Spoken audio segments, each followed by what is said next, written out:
Darryl David. Take both cuts together.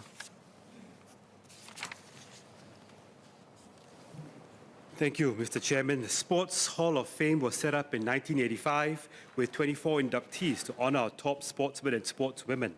The first Hall of Fame ceremony was held in 1999, and by 2003, 50 athletes have been inducted into the Hall of Fame. A review of the induction criteria was conducted in 2003, and a critical change was made. Except for Olympics and Paralympic medalists, all other athletes must have served another 8 years in any sporting capacity on a national level from the time of them winning a qualifying medal to the time of their induction. The change in induction criterion resulted in a 12-year gap between the last inductee in 2003 and the next inductee in 2015. To date, based on the data provided by teamsingapore.sg, there are 57 inductees in the Singapore Sports Hall of Fame. While one could argue that a Hall of Fame inductee must be an exemplary individual who has not only demonstrated outstanding sporting performance, but also a track record of service, imposing 8 years is somewhat arbitrary and rather excessive. With this criterion, an outstanding athlete who, for whatever reason, is unable to complete 8 years of service will not be given the recognition he or she deserves in the Hall of Fame.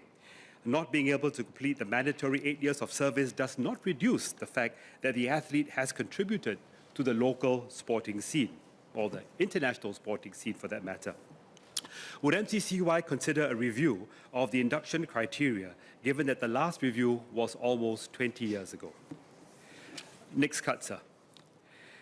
Access to sports for persons with disabilities, or PWDs, has always been an important feature in Singapore. Back in 1973, several ministries and 8 other organizations came together to jointly found the Singapore Disability Sports Council, or SDSC, to encourage PWDs to take up sports as a form of rehabilitative therapy and as a means to realize their potential. Since then, various initiatives have been implemented to further encourage PWDs access to sports and to encourage PWDs to take up sports at a competitive level. In 2016, in conjunction with the Enabling Master Plan 2, the Disability Sports Master Plan, or DSMP, was launched by the Committee of Disability Sports to promote an inclusive society through sports. The DSMP had 3 thrusts. Number 1, to expand access and opportunities for participation. Number 2, to develop organizational and professional capabilities. And number 3, to build awareness and strengthen affinity. Now, each of these thrusts, in turn, has specific recommendations that underpin them. It has been some years since the DSMP has been introduced.